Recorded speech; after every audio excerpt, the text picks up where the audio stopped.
Donc nous avons décidé il y a quelque temps d'organiser un voyage géopolitique sur une région que vous connaissez tous à travers nos médias, une région qui est médiatisée depuis très longtemps, une région où habitent des gens, d'un côté comme de l'autre, qui souhaitent ardemment, en grande majorité, une fin de ce conflit qui dure pratiquement depuis 100 ans. Voilà. Tout d'abord, je tiens à dire que ce voyage d'information n'est en aucun cas un voyage ou pro-israélien ou un voyage pro-palestinien. Ça, je tiens à le dire. Ceux qui voyagent déjà dans cette région avec moi le savent bien. C'est important pour moi de ne pas présenter une situation, qu'elle soit d'un côté ou d'un autre, favoriser un côté ou un autre. Ça, c'est très important. Un voyage d'information, après lequel, je pense, vous repartirez un peu plus éclairé sur la situation. Et ce n'est pas facile. Il y a quelques années, j'ai rencontré quelqu'un qui m'avait dit en Israël, il venait souvent, il me dit, on vient 8 jours en Israël-Palestine, on écrit un livre. On vient 6 mois, on écrit un chapitre. On y reste 1 an dans cette région, dans ce pays, on écrit une page. C'est vrai, on visite cette région, ces pays, Israël et la Palestine, avec des idées, des préjugés, des informations, et on s'aperçoit que plus on y reste, plus c'est compliqué. Et quand on repart, on se dit, tiens, finalement, c'est pas exactement comme je m'étais imaginé, ni sur les uns, ni sur les autres. C'est pour ça que c'est un voyage qui est complexe. C'est un voyage qui est complexe par la géographie, qui est encore beaucoup plus complexe aujourd'hui, du fait des derniers accords d'Oslo qui ont découpé une partie de la Palestine, cantonisé la Palestine. C'est complexe aussi par, disons, les différents groupes humains qui habitent ce pays. Donc, en premier lieu, je vais vous parler de la situation actuelle.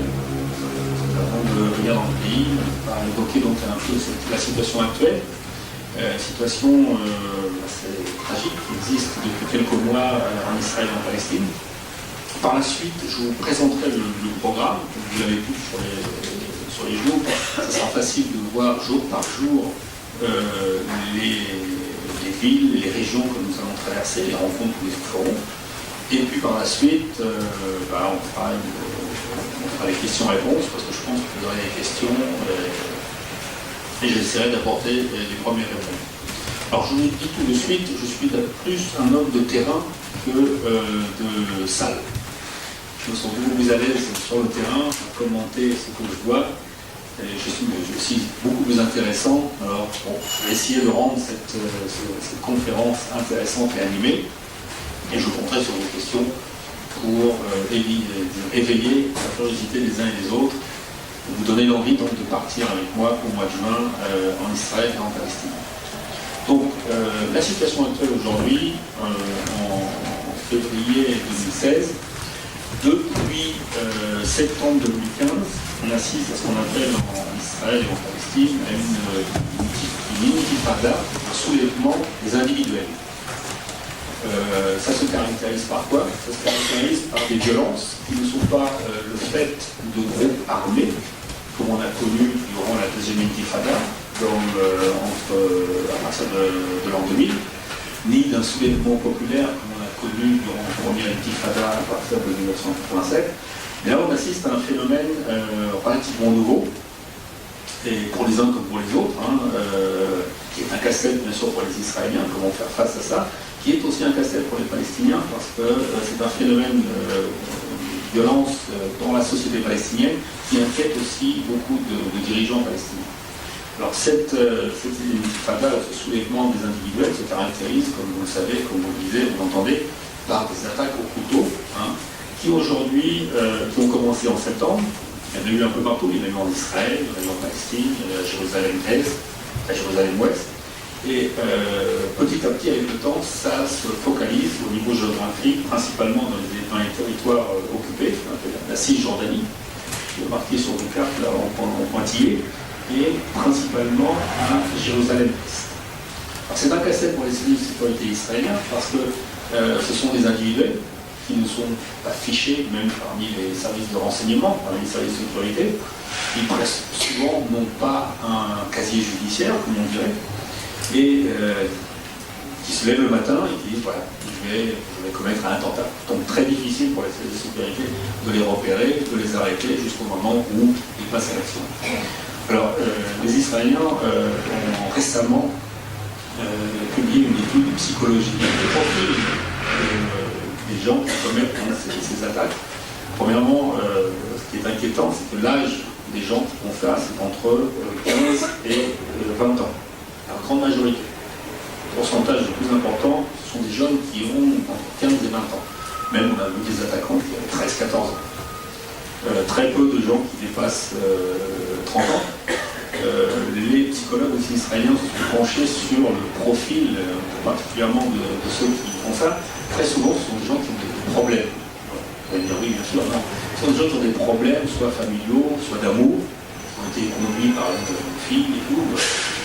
Et la société palestinienne est une société quand même très conservatrice. Hein, et on s'est aperçu que beaucoup de ces gens souhaitaient plutôt mourir, comme on dit, en martyr, plutôt que d'affronter la honte familiale du clan ou du village.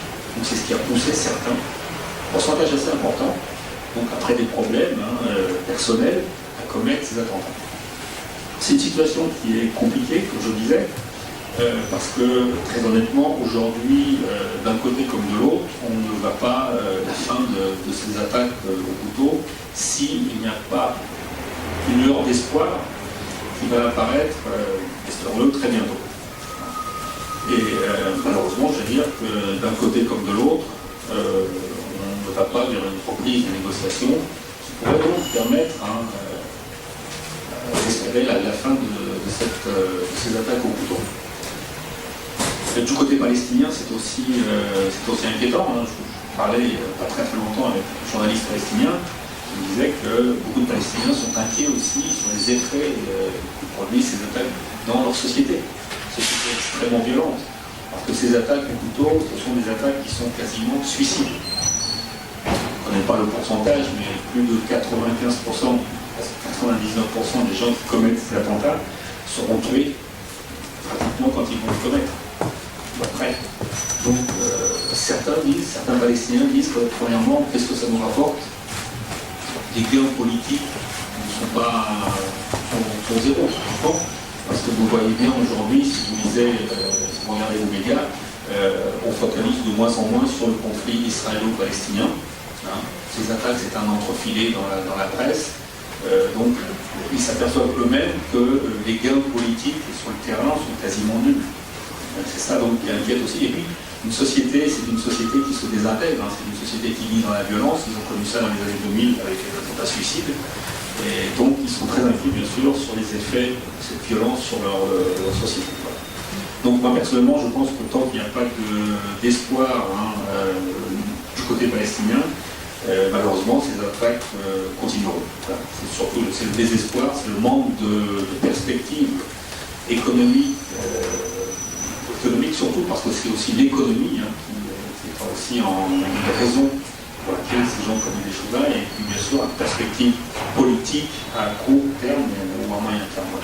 Alors, la crainte des Israéliens, c'est que cette intifada des individuels, au couteau, ne se transforme lentement mais sûrement en une intifada beaucoup plus violente, et on arrive à un scénario qui ressemblerait à la deuxième intifada.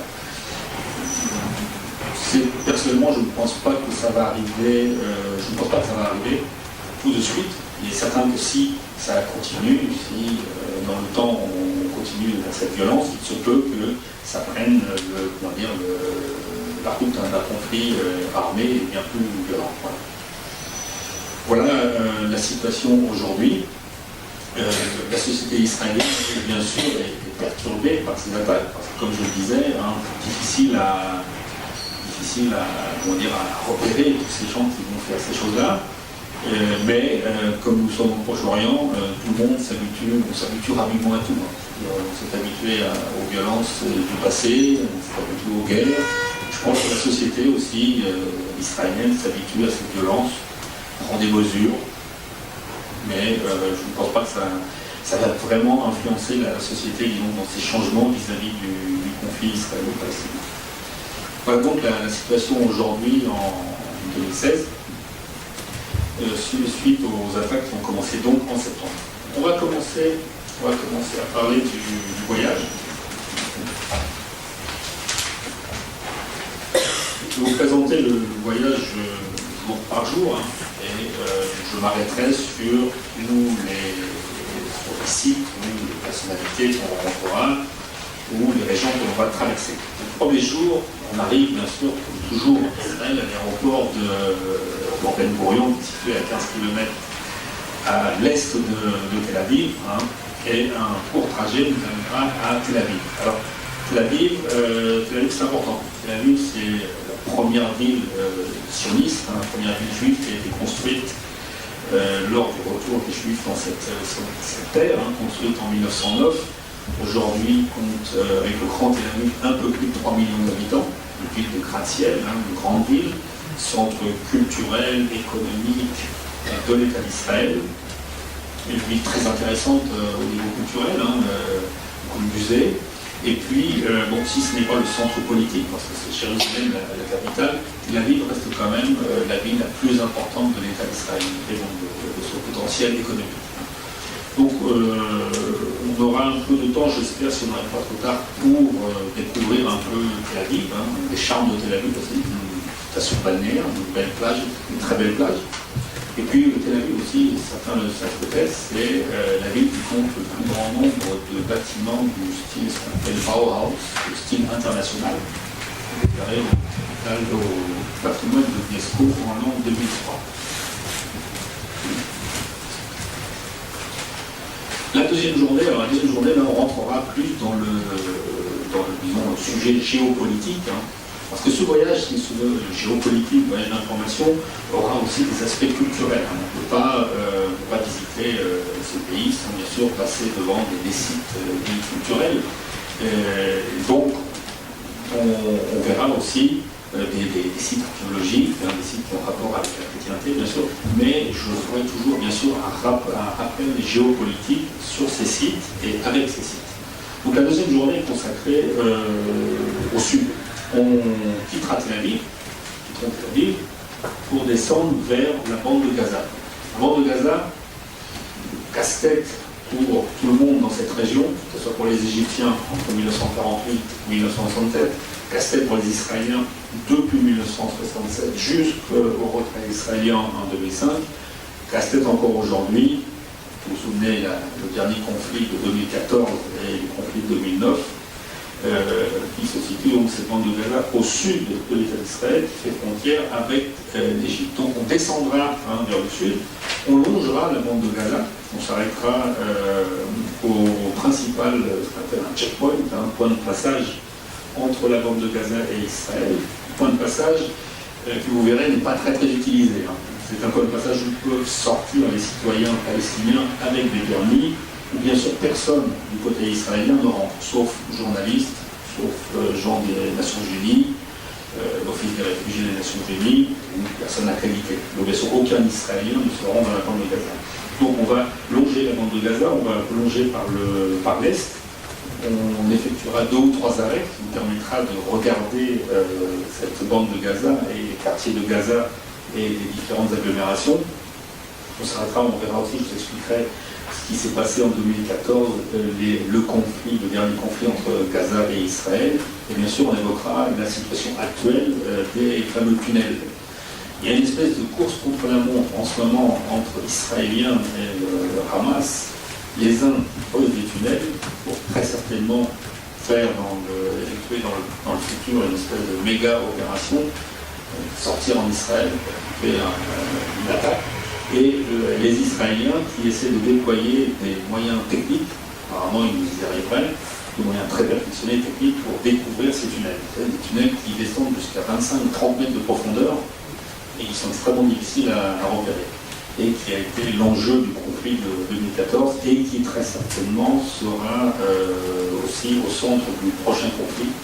Je ne suis pas très optimiste, mais c'est la réalité.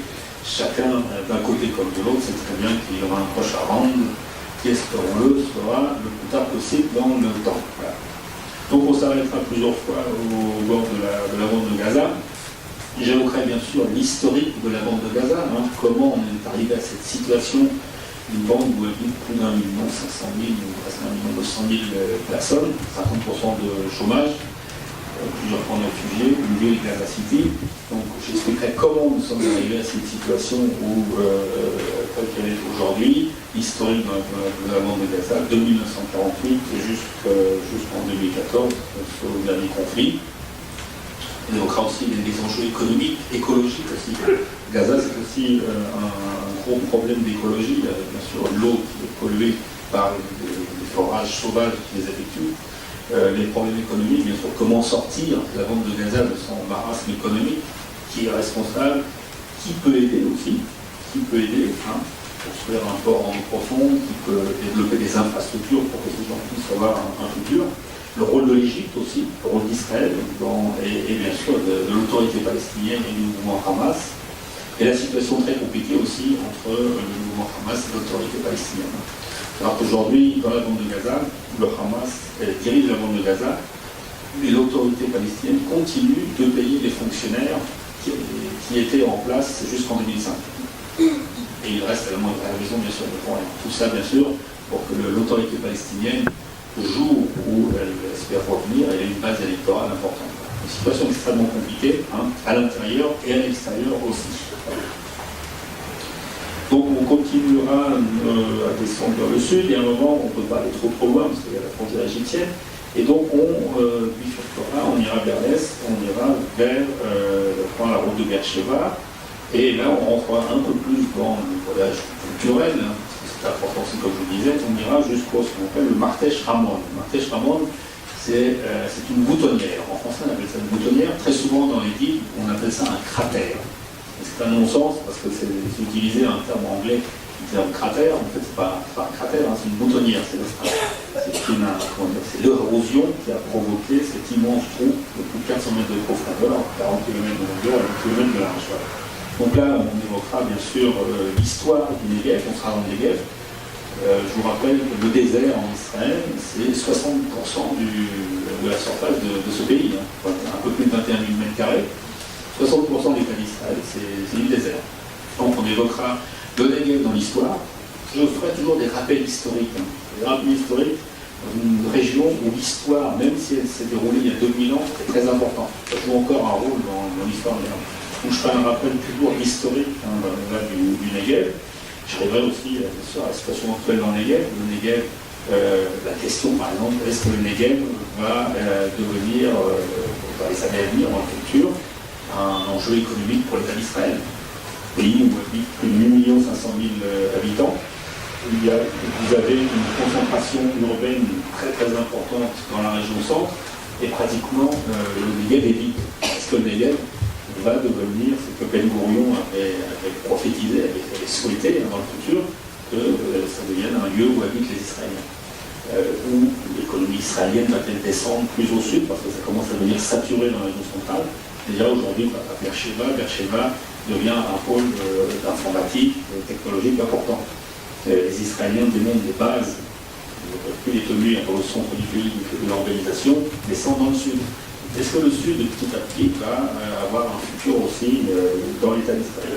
Donc tout ça, je l'évoquerai quand on sera dans la région du Negev, autour de Beersheba. On fera un petit arrêt sur la tombe de Ben Gurion, enterré dans un kibbutz, au milieu du Negev. On évoquera aussi le personnage, c'est très important.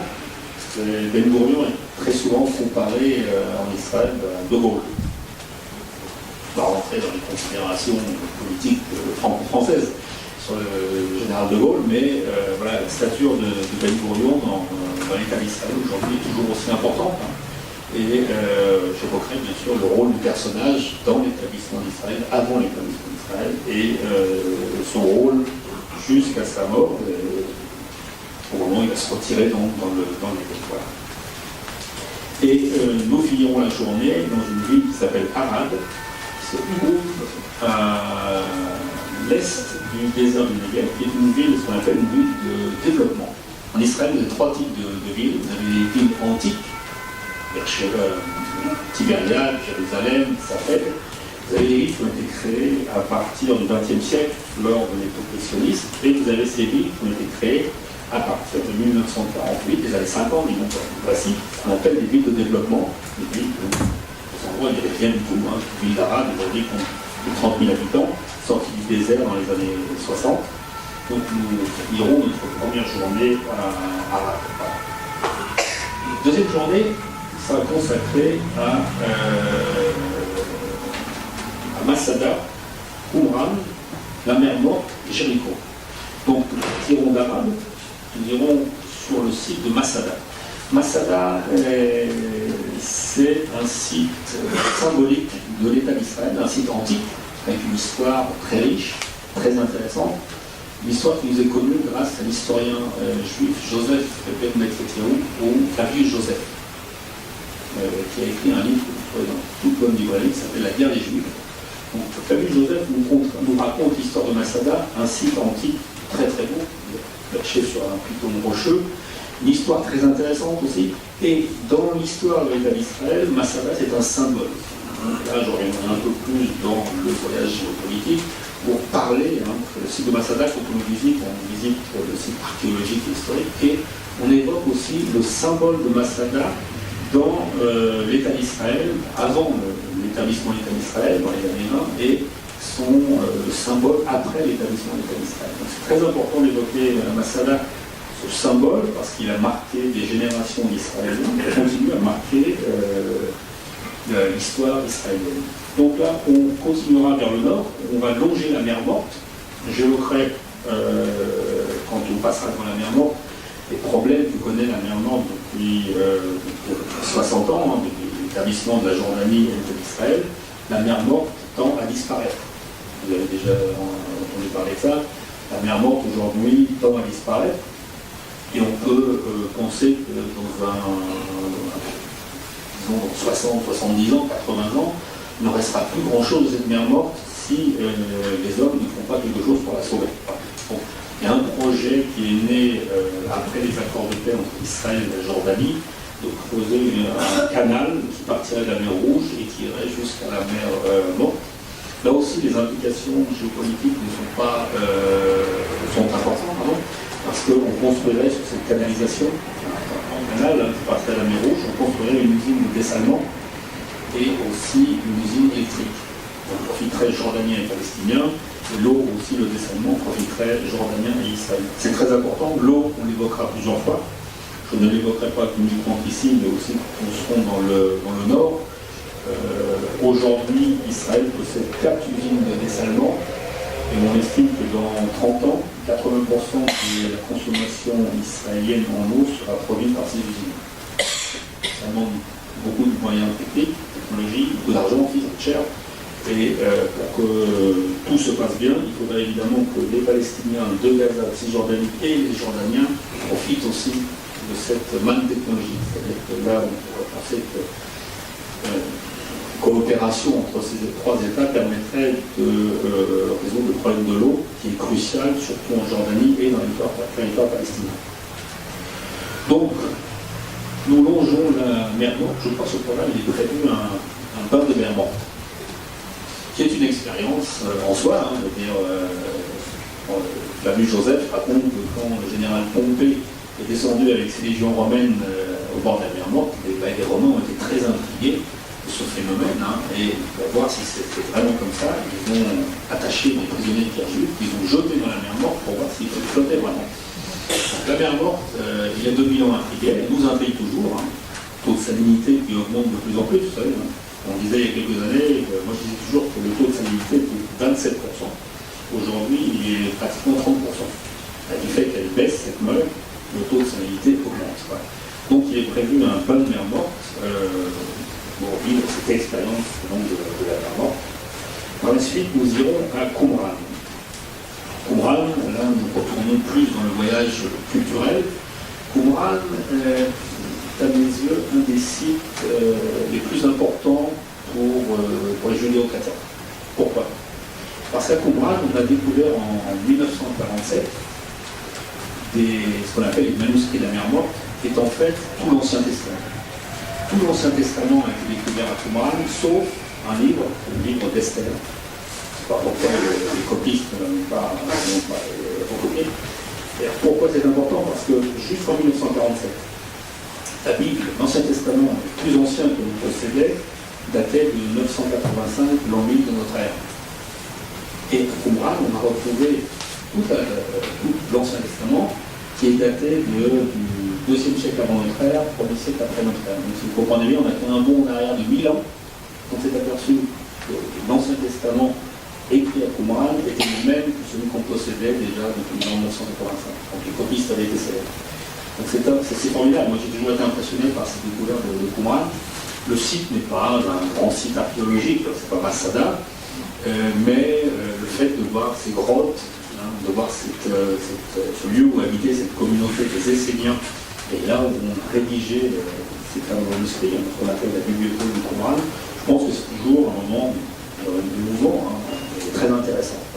Donc on s'arrêtera à Qumran, donc on évoquera cette découverte, qui est très intéressante, parce que parfois ça fait un peu du roman policier, comment les fameux bergers bédouins trouvent les rouleaux, qui se retrouvent chez un cordonnier de Bethléem qui trafique en antiquité à 16 heures, et qui arrivent à Jérusalem, et se retrouvent aux États-Unis, et sont mis en vente dans un journal américain, et que le fils de l'archéologue israélien qui identifiait les rouleaux en 1947 va acheter ces fameux rouleaux.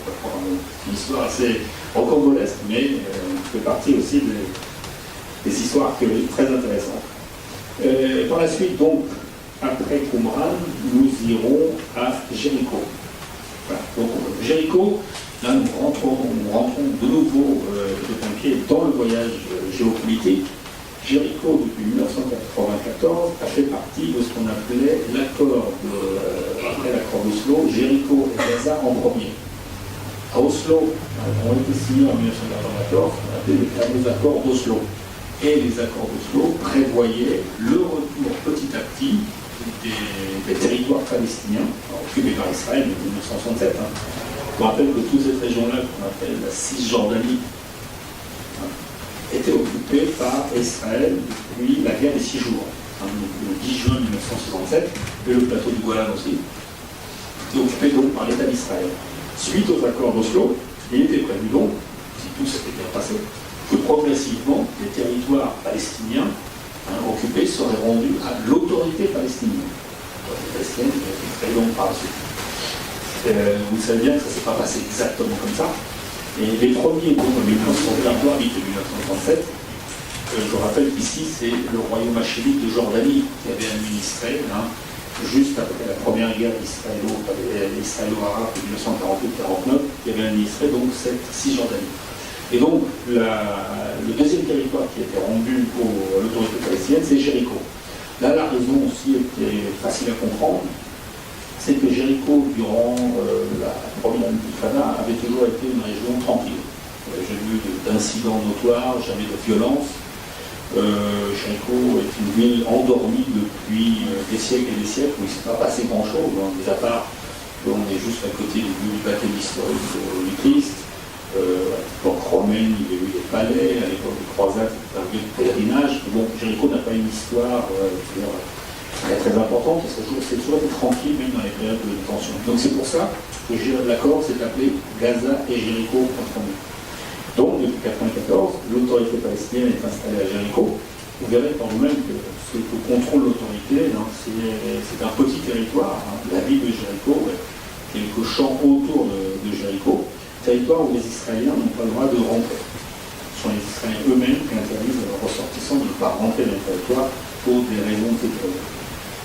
Donc, nous rentrerons dans Jéricho, nous coucherons à Jéricho, donc nous passerons une nuit à Jéricho, et là, bien sûr, j'évoquerai donc les accords d'Oslo. On parlera des accords d'Oslo, comment nous sommes arrivés à ces fameux accords, discussion secrète entre des universitaires israéliens et des universitaires palestiniens, jusqu'au moment où les politiques des deux camps se sont dit qu'il fallait peut-être prendre le train en marche pour ne pas rater certaines choses.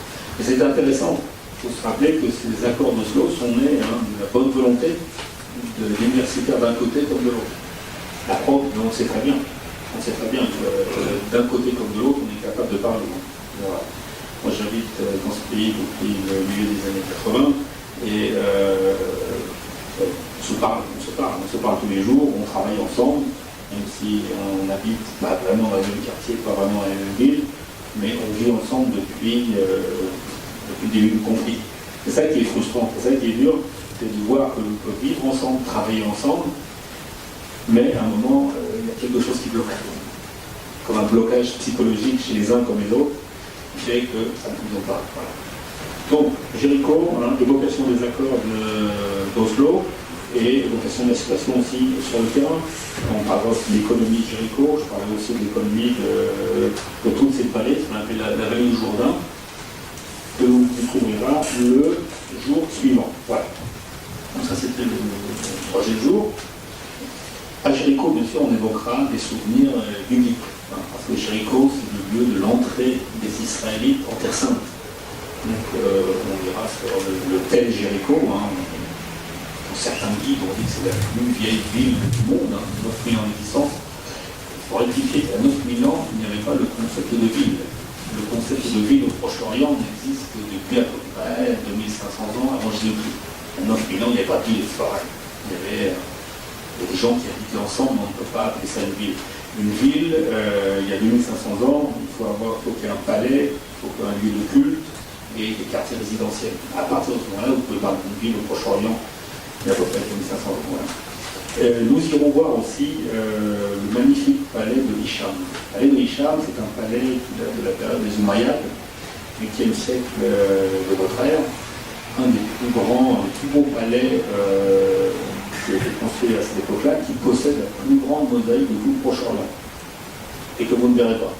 Et je n'ai jamais vu non plus. Je ne la connais que par photo. Dans les termes de ce palais Umayyad, vous avez une magnifique mosaïque que l'on peut voir parce que l'autorité n'a pas les moyens de l'entretenir et de la présenter au public. Voilà, donc nous finirons la journée à Jéricho. Le 4e jour, alors là, on va remonter vers Jérusalem. De Jéricho, on va prendre la route de Jérusalem. On va traverser le désert de Judée. Et emprunter cette route biblique, on peut le dire, parce qu'elle est mentionnée dans l'Ancien Testament, la montée rouge. Route historique aussi. C'est par ici qu'en juin 67, les Jordaniens ont essayé d'aller se battre contre les Israéliens qui prenaient la ville de Jérusalem. Route donc qui traverse le désert de Judée. On va passer de moins de 400 mètres au niveau de la mer, on va arriver à Jérusalem à plus de 800 mètres d'altitude. Une idée de 1200 mètres, chose que l'on ressent aussi au niveau de la température. En ce moment, par exemple, il fait frais à Jérusalem, mais il fait chaud au bord de la mer Morte. Donc on va aller à Jérusalem. Alors là, à Jérusalem, on va rentrer. S'il y avait des choses compliquées auparavant avec la bande de Gaza, Jéricho et tout, là, on va rentrer un peu plus dans la complexité du conflit israélo-palestinien, parce que dès que vous faites rentrer Jérusalem, là, vous compliquez encore beaucoup plus la situation. Voilà. Là, on va arriver donc à Jérusalem. Et à Jérusalem, on ira d'abord le matin, on ira à Bethléem. Alors là, on fera encore une fois, on va rentrer par Jérusalem-Est. On ira dans Jérusalem-Ouest, bien sûr. J'essaierai lentement et sûrement de vous expliquer, bien sûr, toute la complexité de la ville de Jérusalem, parce que Jérusalem, ça fait partie, bien sûr, du conflit palestinien, israélo-palestinien. Une partie de Jérusalem appartient aux Israéliens, une partie appartient aux Palestiniens, chose qui n'est pas acceptée par les Israéliens, qui voient dans Jérusalem une seule ville unifiée, alors que la réalité sur le terrain est bien différente. Et donc de là, nous irons à Bethléem. Bethléem, bien sûr, ça vous dit quelque chose, c'est le lieu de naissance du Christ. Peu de raisons aujourd'hui de douter de ce fait quand même de l'historique. Et à Bethléem, donc, nous irons dans un camp de réfugiés. On ira dans un camp de réfugiés. Bethléem, vous avez 3 camps de réfugiés. Vous avez un grand camp où il y a à peu près 12 000 personnes, et vous avez 2 petits camps. Alors ces réfugiés sont des gens qui sont arrivés en 1948, après le premier conflit, le premier conflit de 1948-49. C'est le conflit qui va voir naître l'État d'Israël. L'État d'Israël était créé en 1948. et qui va voir l'État de Palestine mort-né. L'État de Palestine ne va pas naître de ce conflit ethnique. Comme je le disais, la Cisjordanie sera occupée, administrée par les Jordaniens. Donc là, nous irons dans le camp de réfugiés, qui est situé dans un petit camp de réfugiés, qui est situé à l'ouest de Bethléem, et nous irons rencontrer une association culturelle. Une association culturelle, qui est le théâtre, ils reçoivent des groupes, on peut parfois déjeuner avec eux. C'est très intéressant parce que ils vous expliquent qu'est-ce qu'un réfugié aujourd'hui, comment ils sont arrivés là. Bien sûr, vous parlez avec des jeunes, hein. Vous verrez des gens qui sont nés dans ces camps et leurs grands-parents sont arrivés en 1948. C'est intéressant de les regarder parce que ils sont réfugiés, se considèrent comme des réfugiés et sont regardés par la société palestinienne aussi comme des réfugiés. C'est intéressant de savoir que dans la société palestinienne, les Palestiniens font la différence entre ceux qui sont nés ici, en village, dans la ville, et les réfugiés de 48. On sent tout de suite la différence entre ceux qui sont nés à Bethléem et ceux qui sont réfugiés. Et ils habitent tôt. Comme vous parlez de réfugiés qui viennent quand même que... Alors, ces réfugiés sont les réfugiés de la première guerre de 1948-49. Durant le voyage, je vous apporterai plusieurs cartes. Les cartes, c'est très important. D'ailleurs, je vous demande toujours, quand je voyage dans cette région, de toujours avoir la carte avec soi.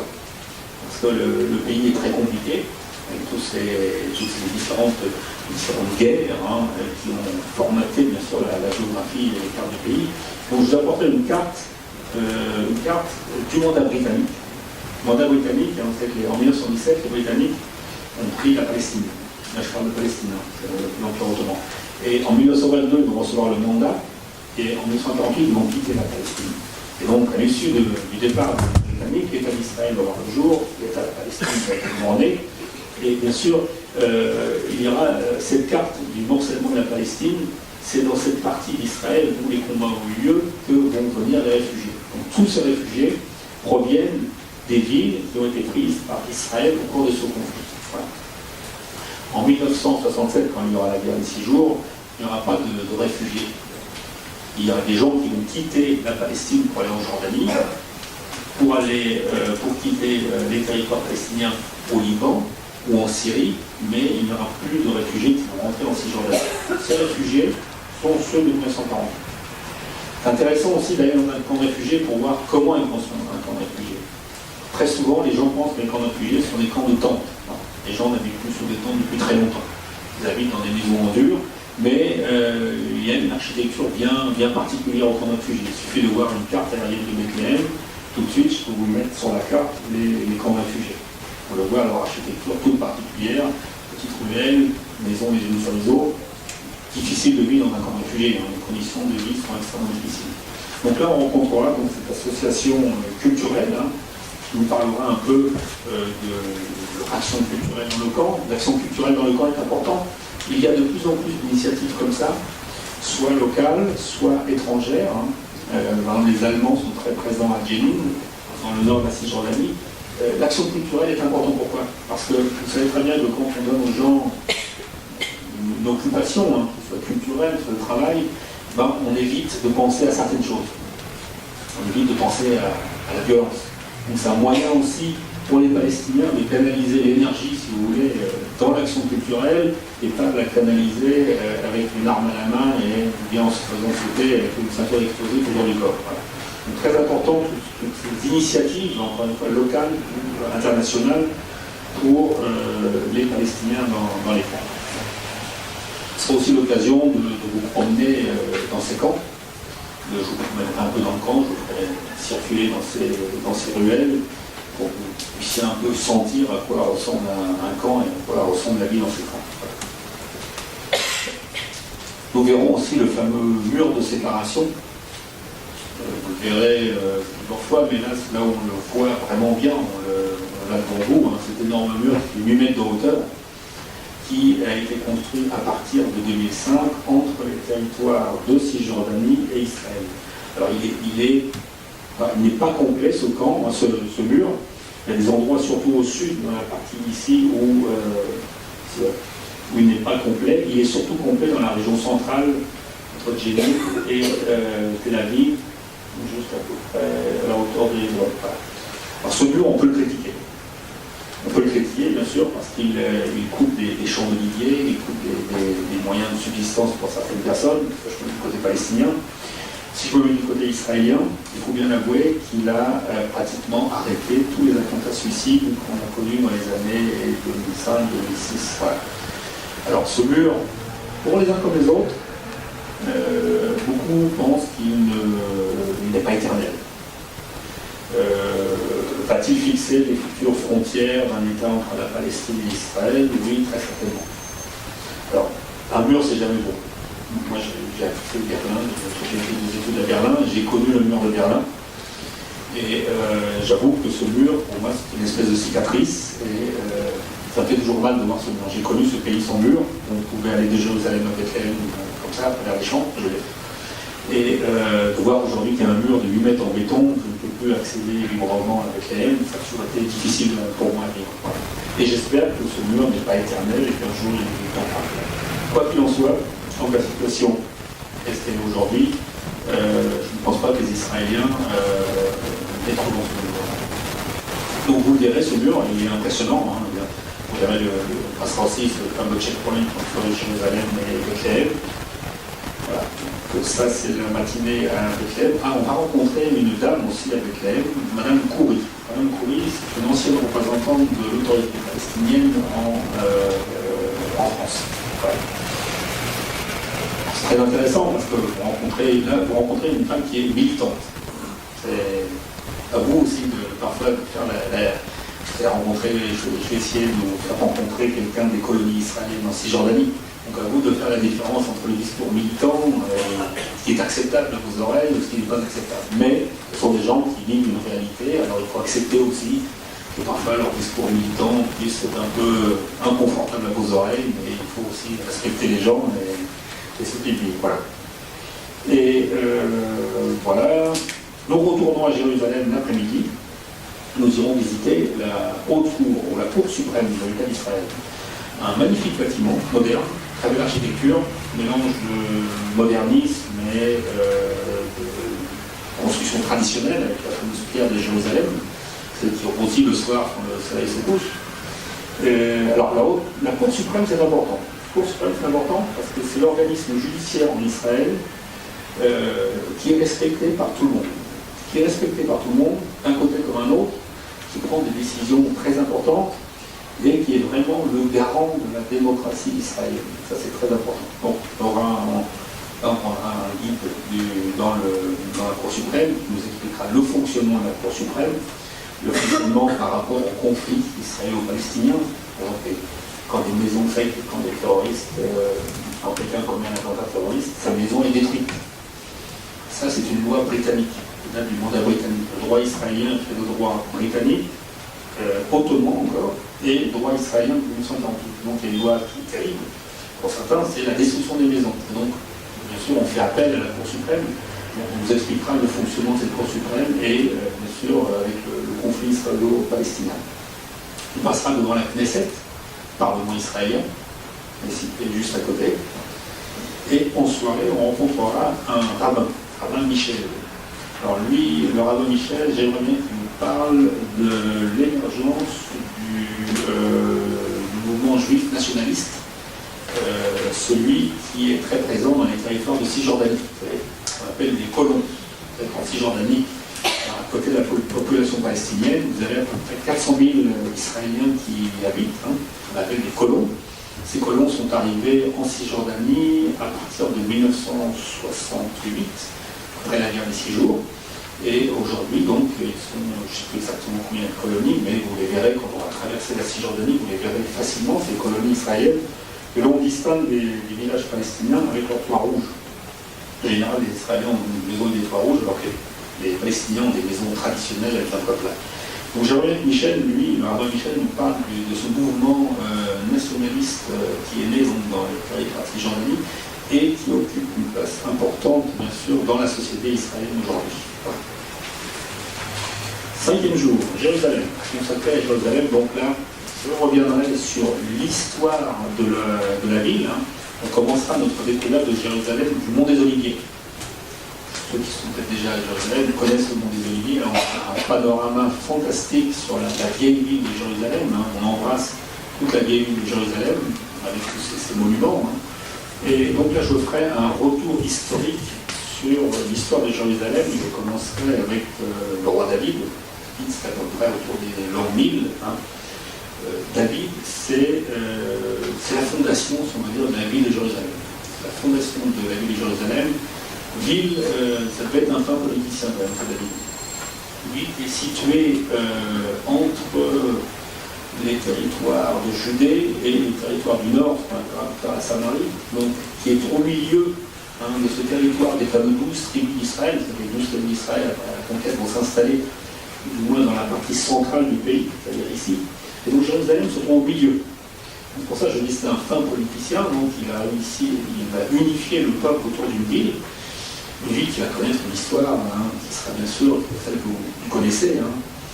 Donc je commencerai avec David, l'installation et le roi Salomon, le premier temple de Jérusalem, et je remonterai le temps jusqu'à l'arrivée du mouvement sioniste au début du XXe siècle et Jérusalem dans l'histoire contemporaine. Voilà. Ça, on le fera du mont des Oliviers. En même temps que j'explique cette histoire de Jérusalem, vous pouvez embrasser donc la ville de Jérusalem et comprendre aussi certaines des choses que je vais raconter sur le terrain. Voilà. Donc on va découvrir le panorama de la ville.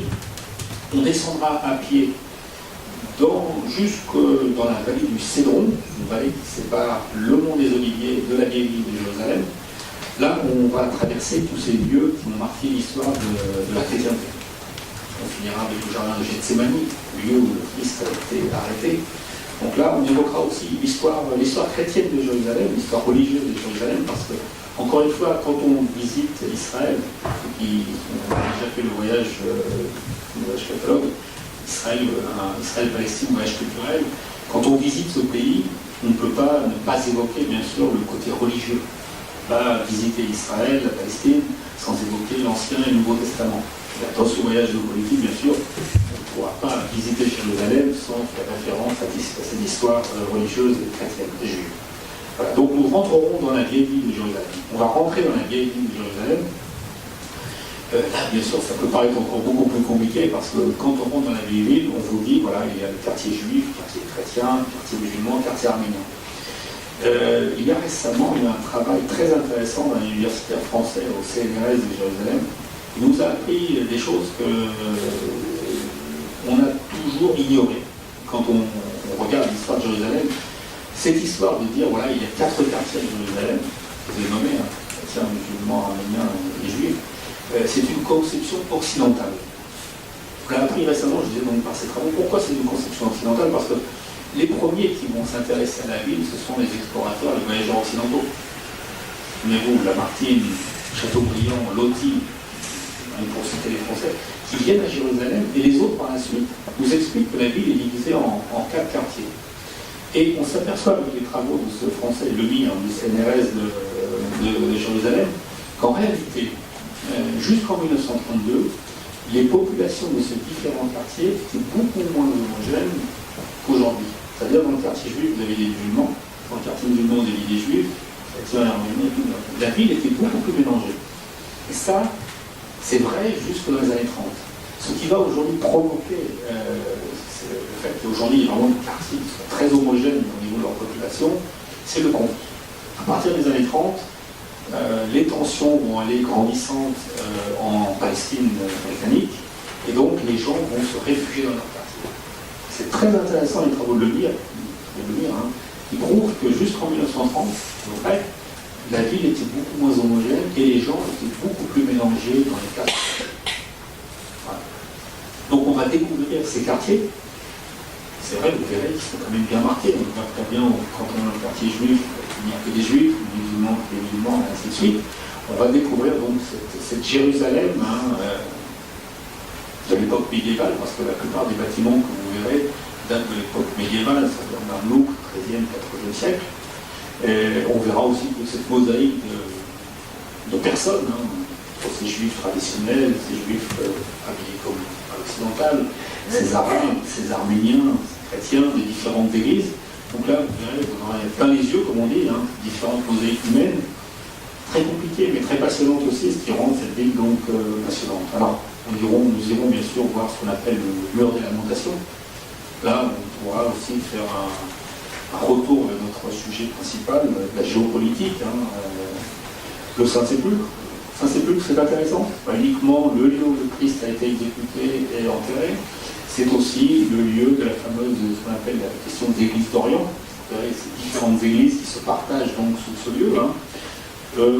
Là aussi, on peut parler de géopolitique, hein, parce que c'est un sujet qui a empoisonné l'existence de tous ceux qui ont dirigé ce pays. Et je vous rappelle que la guerre de Crimée en 1853 va éclater sur fond de conflits entre les différentes églises. Et que dans les années 79-80, l'État d'Israël devait arbitrer un conflit entre les Coptes égyptiens et l'Église éthiopienne sur le Saint-Sépulcre, alors qu'ils étaient engagés, les Israéliens, avec le processus de paix avec les Égyptiens, et en même temps faire venir en grand secret les Juifs d'Éthiopie. Donc vous voyez que c'est extrêmement sensible, pas uniquement une question d'église et de territoire en église, c'est une question aussi qui touche la géopolitique.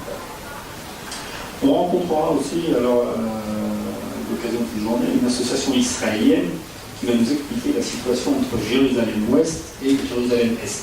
Comme je vous le disais, une ville très compliquée. Hein. Si la Cisjordanie, si la situation en Israël et en Palestine vous paraît compliquée, la situation à Jérusalem est encore plus compliquée. Voilà. Donc cette association israélienne nous expliquera donc la complexité de Jérusalem-Est et Jérusalem-Ouest, des expressions qui sont aujourd'hui rentrées dans notre langage. Hein.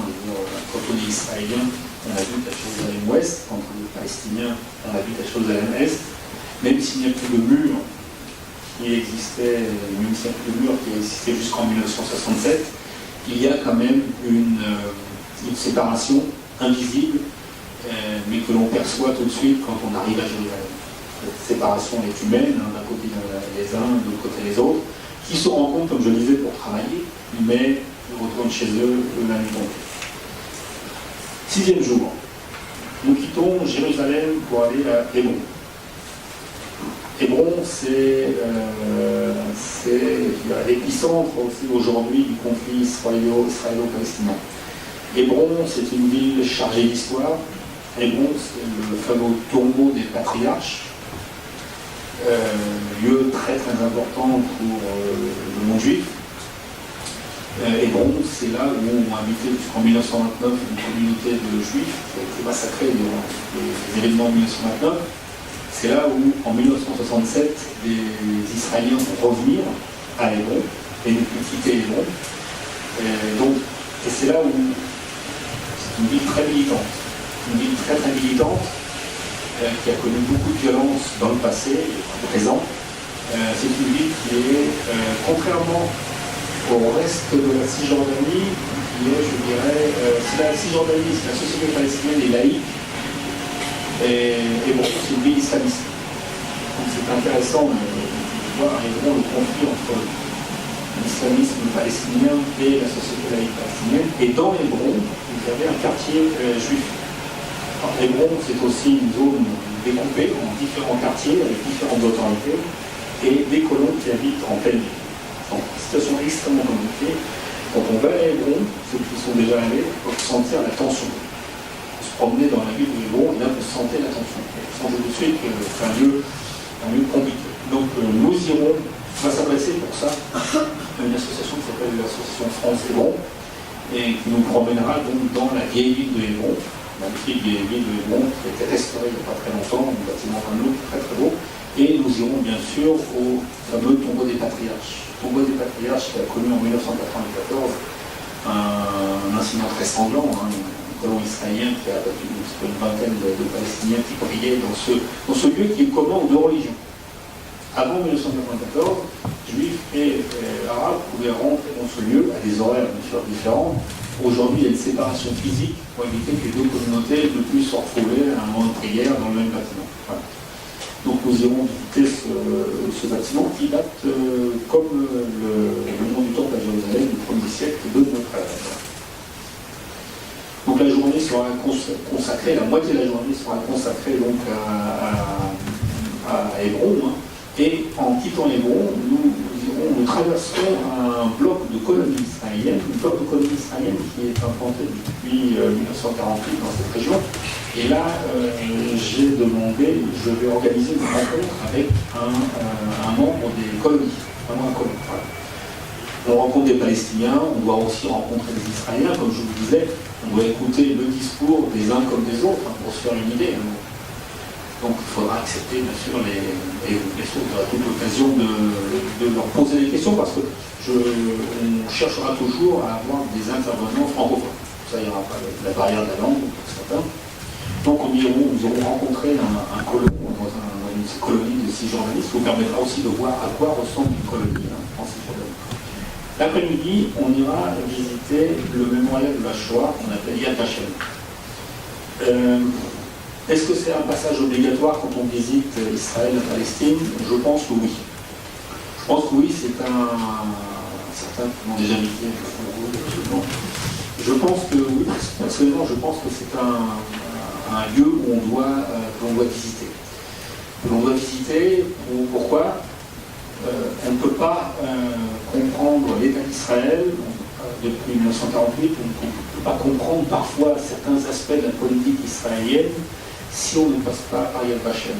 Parce que Yad Vashem, la Shoah, est un élément profond, important de l'histoire israélienne et l'histoire juive, hein, et a conditionné, bien sûr, les citoyens de ce pays, pas uniquement la politique, mais les citoyens. Et là, je m'attacherai surtout à vous expliquer l'histoire de la Shoah, parce que l'histoire de la Shoah, vous la verrez dans le musée qui a été refait en 2005, qui est très bien ce musée. Moi, je m'attacherai plutôt à vous expliquer l'histoire de la Shoah vue par les Israéliens, non pas par les Juifs, pas par les non-Juifs, mais comment l'État d'Israël a perçu la Shoah, l'a reçue, comment Israël a reçu les déportés à partir de 1948, comment elle a vécu cette chose, et puis le déclic qui a été le procès de Eichmann en 1961. On est rapidement, on sort d'Israël, on est rapidement dans l'autorité palestinienne. Donc l'interaction, elle n'est pas uniquement toujours humaine, hein, c'est-à-dire le mélange de populations qui se côtoient, mais aussi géographique. Hein. Donc on roule 15 km, 20 minutes, hein, et on arrive à Ramallah. Ramallah, c'est la capitale, si on peut l'appeler comme ça, de l'autorité palestinienne. Centre économique, politique, là vous verrez alors, une très grande différence au niveau économique entre Ramallah, par exemple, Bethléem et Hébron. Alors Ramallah est riche, on peut dire comme ça, du fait que beaucoup de Palestiniens d'origine étrangère, des étrangers d'origine palestinienne, pardon, sont venus s'installer ou investir à Ramallah. Et à Ramallah, vous avez aussi tout le centre du gouvernement palestinien.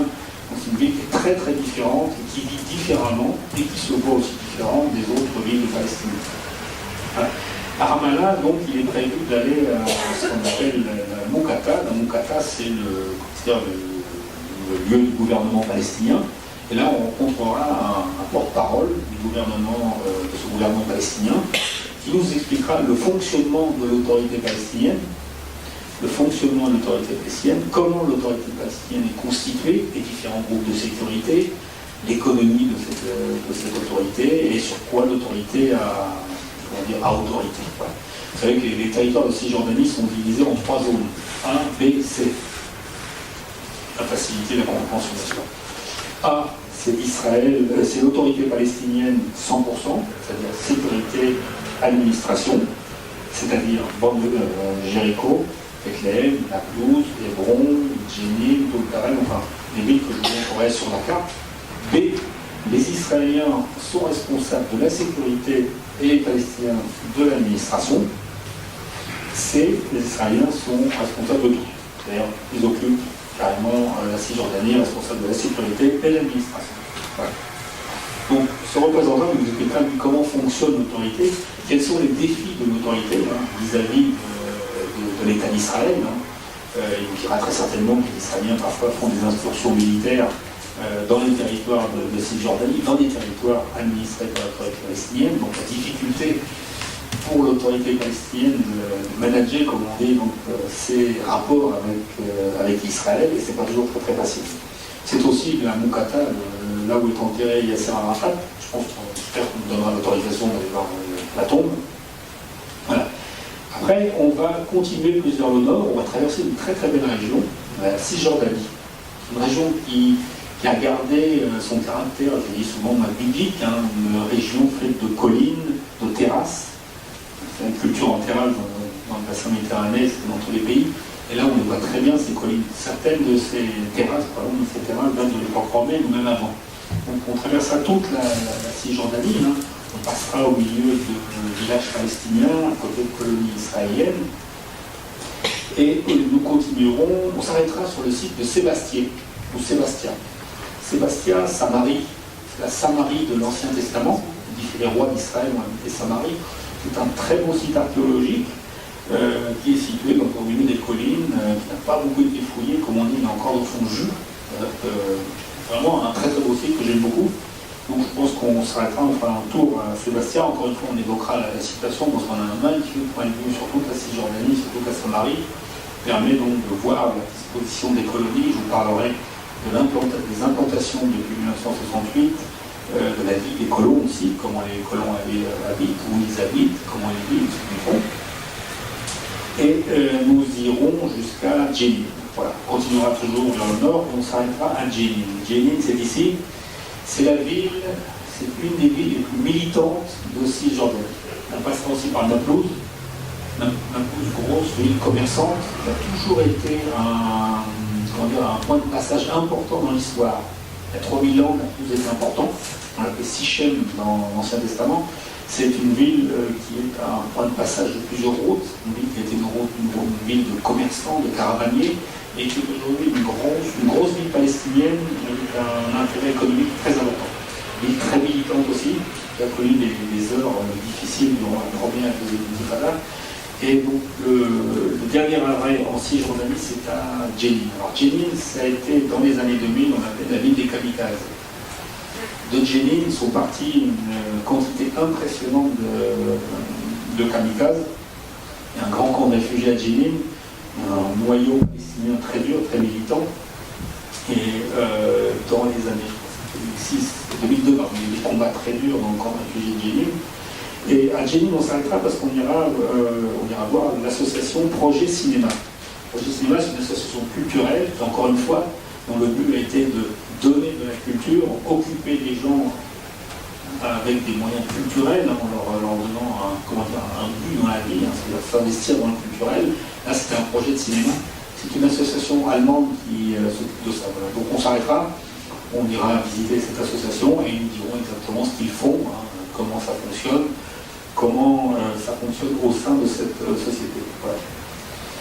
Et nous irons jusqu'à Nazareth. Nazareth, on va dormir à Nazareth. Alors Nazareth, c'est la plus grande ville arabe d'Israël. Vous savez, comme Israël, 80% de la population est juive, 20% ce sont des non-juifs. Alors ces non-juifs, ce sont quoi? Ce sont des Arabes musulmans, des Arabes chrétiens, des Bédouins, des Druzes, des Circassiens. Ça fait partie de ce qu'on appelle en Israël des minorités. Ces minorités, vous les retrouvez principalement dans la partie nord d'Israël, c'est-à-dire la Galilée. Vous verrez quand on sera dans la partie centrale, c'est très homogène, c'est un peu des juifs. Dans la partie nord, Galilée, là, on est un peu un mélange des populations, comme ça l'était un peu à l'époque du Christ. À l'époque du Christ, on disait que la Galilée, c'était le carrefour des nations. Il y avait toutes sortes de peuplades, de peuples qui habitaient la Galilée à l'époque du Christ. Aujourd'hui, c'est un peu comme ça. Donc des juifs, des arabes chrétiens, des arabes musulmans. Nazareth, la plus grande ville arabe de Galilée, d'Israël, un peu plus de 70 000 habitants, principalement des musulmans, une population chrétienne aussi. Donc à Nazareth, j'évoquerai 6 minorités. Quelles sont ces minorités en Israël? Comment vivent-elles dans un État qui est juif, qui n'est pas sans poser des difficultés pour ces gens, parce que ces Arabes, en Israël, on les appelle des Arabes israéliens. Ce sont des citoyens israéliens, une carte d'identité israélienne, mais qui sont arabes. Et ce sont des Palestiniens aussi.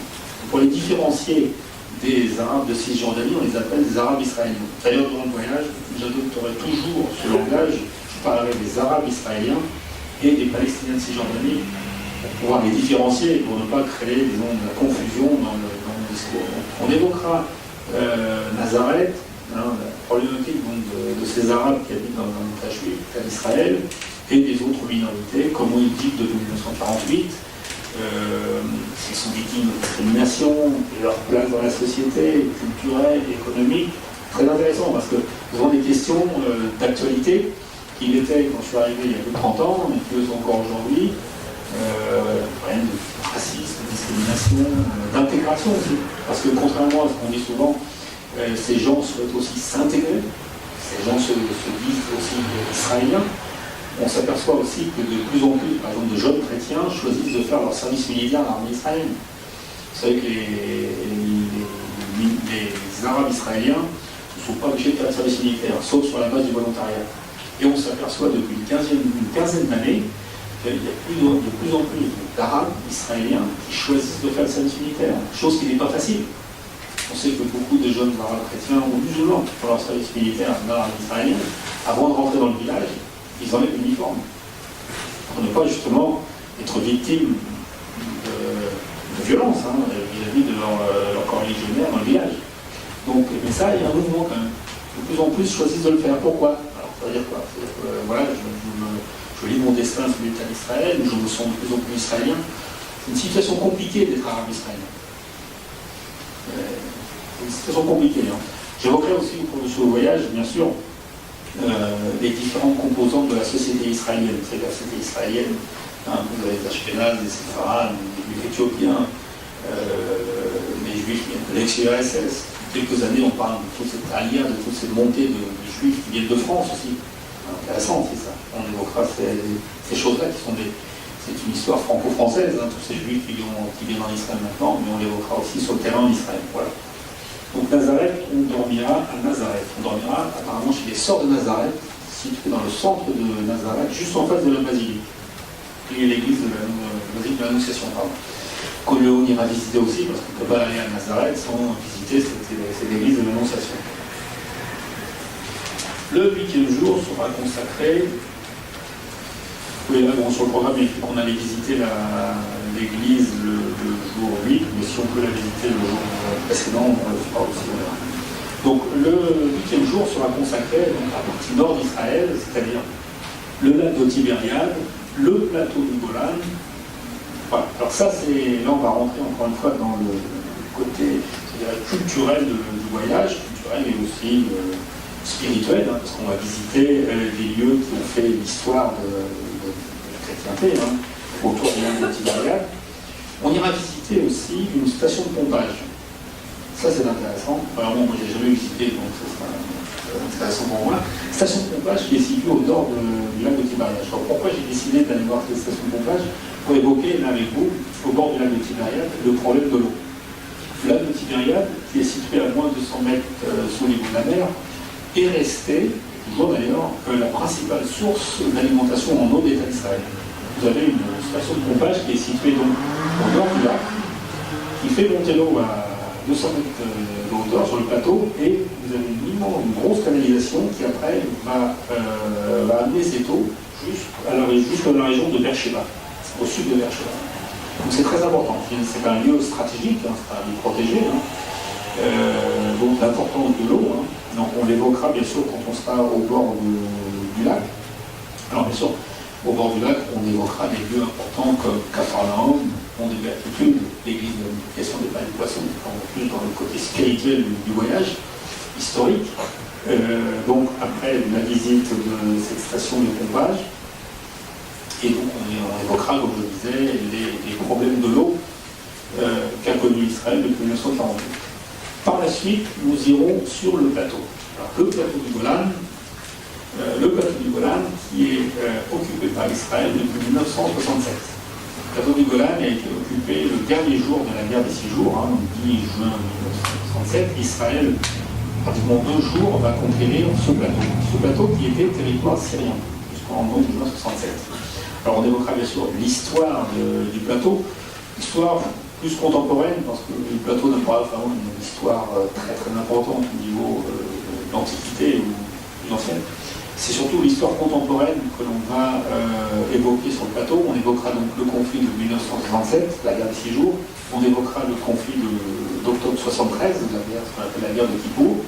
Et bien sûr, on va évoquer aussi le conflit voisin, le conflit en Syrie. Nous irons jusqu'à la frontière syrienne. On ira vraiment jusqu'à la frontière syrienne. On verra les villages syriens qui sont juste en face de nous. J'espère qu'on n'aura pas la vision de combat de l'autre côté. En octobre l'année dernière, j'étais sur le plateau quand ça tirait de l'autre côté. On pouvait clairement voir ce qui se passe de l'autre côté. Alors, j'évoquerai donc bien sûr ces différents conflits. J'évoquerai le conflit syrien. C'est un oui, parce que ce conflit syrien, il est voisin donc, de l'État d'Israël. Il déborde parfois sur le plateau. Et bien sûr, les Israéliens, que vous imaginez, observent avec intérêt et inquiétude tout ce qui se passe de l'autre côté. Vous suivez le conflit comme moi aussi, vous voyez qu'il y a des développements depuis quelque temps. Ça va se finir comment? Pour l'instant, les gens qui sont de l'autre côté, je vous montrerai les différents villages, les gens qui sont de l'autre côté, ce sont des gens qu'on appelle Al-Qaïda. Ce sont les gens d'Al-Qaïda qui sont de l'autre côté. Au sud du plateau, il y a une petite poche où vous avez des gens de l'État islamique, mais qui sont beaucoup moins importants et représentés que Al-Qaïda, qui s'appelle Jebel al-Nusra. Voilà.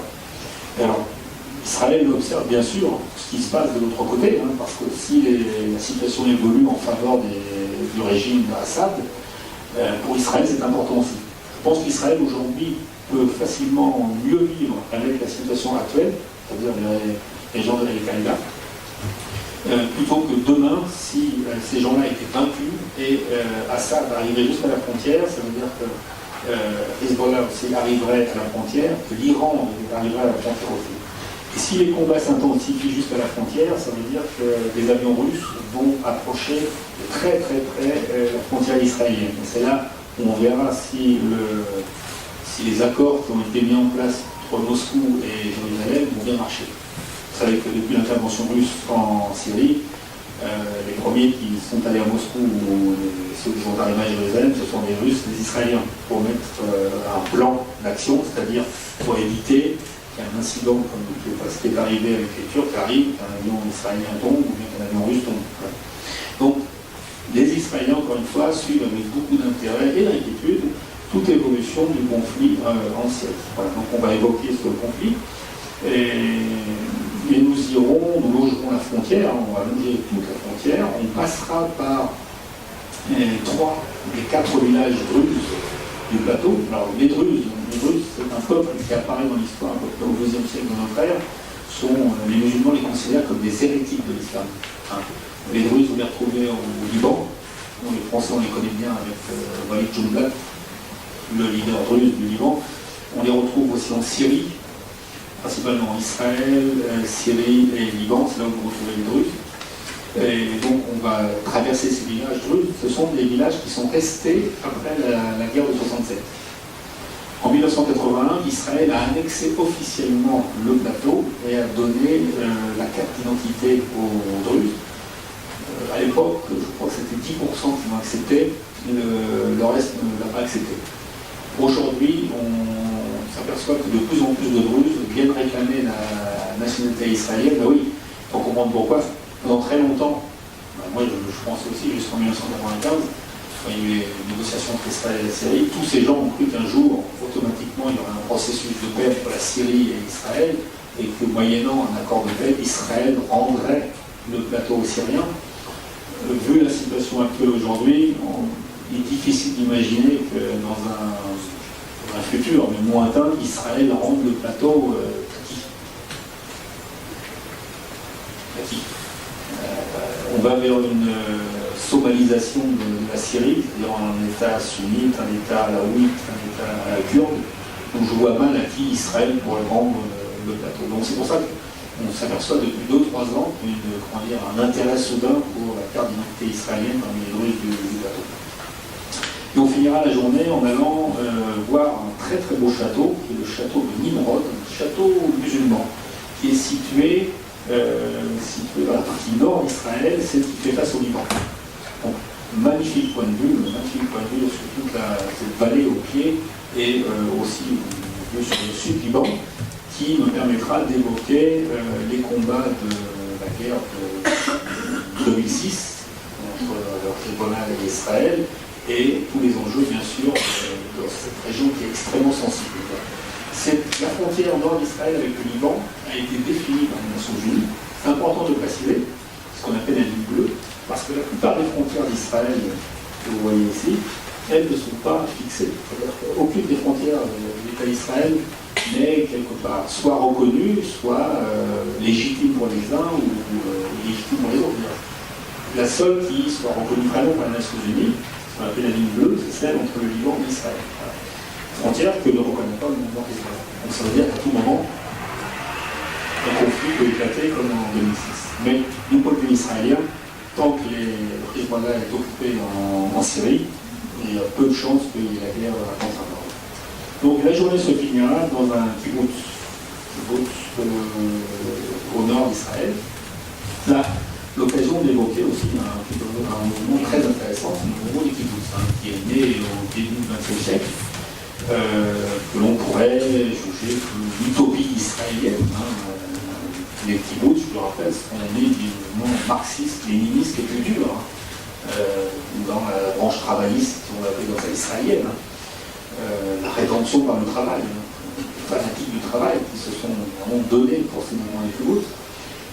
Les mouvements des kibbutz qui ont très bien fonctionné, je dirais, jusque dans les années fin 70, début 80, jusqu'au jour où il y a eu un changement politique en Israël, où le parti travailliste qui est au pouvoir en 1948 a cédé la place à la droite, et la droite a arrêté de subventionner ces kibbutz qui finalement étaient des paniers percés au niveau économique. Donc il y a eu un changement de ce qu'on fait, tous les changements idéologiques et surtout économiques dans les kibbutz, qui fait qu'aujourd'hui, en Israël, il y a 234 kibbutz, qui représentent quand même une partie de la population et une force économique, et aucun n'a disparu.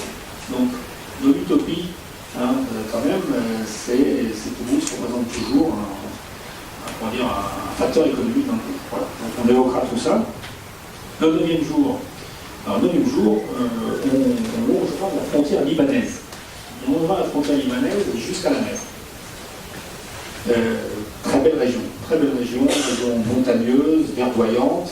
Alors là, pour moi, l'occasion, bien sûr, on fera plusieurs arrêts, d'évoquer toute l'histoire depuis 1948 jusqu'à maintenant, évoquer les différents conflits qui ont ensanglanté cette région, l'opération Litanie en 1978, la première guerre du Liban en 1982, l'occupation israélienne du sud du Liban, ce qu'on appelle la zone de sécurité du côté israélien, et le retrait en 2005, et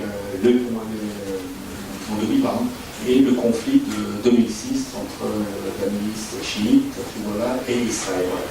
Région extrêmement sensible. On sent aussi que c'est une région qui a connu des moments dramatiques et peut-être en connaîtra d'autres parce qu'il y a d'un côté comme de l'autre de la frontière des ennemis qui sont aujourd'hui réductibles.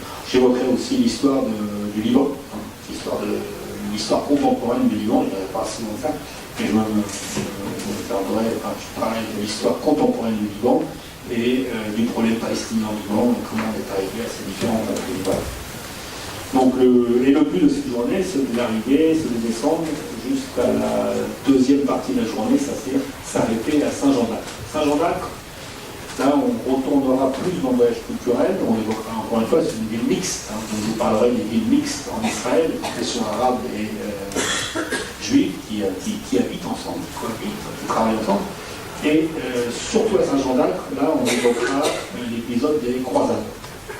Saint-Jean-d'Acre, quand on s'intéresse aux croisades, s'il y a une ville aujourd'hui qui fait une référence à cette période, c'est Saint-Jean-d'Acre. Saint-Jean-d'Acre a été la capitale du royaume franc de Jérusalem. Et Jérusalem va être perdue en l'an 1187 par les Francs, et après il ne reviendra plus jamais sous domination franque. Et c'est Saint-Jean-d'Acre qui va être la ville la plus importante. Pourquoi? Pour des raisons économiques, pour des raisons politiques. Et cette ville possède de magnifiques ruines que l'on ira visiter, donc j'évoquerai. C'est une période complexe des croisades. Moi j'essaie toujours d'évoquer les croisades, pas uniquement sous l'aspect simpliste de la croisade religieuse, délivrer le tombeau de Christ. Mais justement, moi je m'appelle à expliquer les raisons politiques, économiques, plus subtiles. Pourquoi des croisades, pourquoi pendant 200 ans, des Européens sont allés dans cette région du monde. Voilà. Et la journée se finira à Tel Aviv. Là, on avait commencé le voyage. Et le dernier jour, Tel Aviv, alors à Tel Aviv, j'évoquerai bien sûr la ville de Tel Aviv, la naissance de Tel Aviv, comment Tel Aviv est sorti des sables. Hein. Si on enlevait toutes ces maisons de Tel Aviv, dessous, on verrait le sable. Tel Aviv construit sur le sable. Donc j'évoquerai cette ville sortie des sables. Pourquoi Tel Aviv? Et puis son importance, bien sûr, dans la vie en Israël aujourd'hui, comme je l'ai dit tout à l'heure, économique, culturelle. Et puis, on ira donc visiter Jaffa. Jaffa, c'est l'antique ville qui est au sud de Tel Aviv, hein, celle qui a connu tous les envahisseurs, tous les grands de l'histoire de ce pays, dont un qui s'appelait Bonaparte. Si vous allez au Louvre la prochaine fois, vous allez voir le tableau des pestiférés de Jaffa. Vous vous souvenez de ce que je vous dis maintenant. Bonaparte, c'est la campagne d'Égypte. Hein, et puis, Tel Aviv, c'est aussi, comme je le disais tout à l'heure, la ville du Bauhaus. Ces bâtiments des années 30-40, construits par des architectes juifs qui ont fui l'Allemagne nazie. Voilà, et après, il sera temps de prendre la route de l'aéroport. Parce que vous savez, qu'en Israël, quand on prend l'avion à 16h, ouais, 3 heures avant l'aéroport. Pour les contrôles de sécurité. En général, ça se passe sur la tête.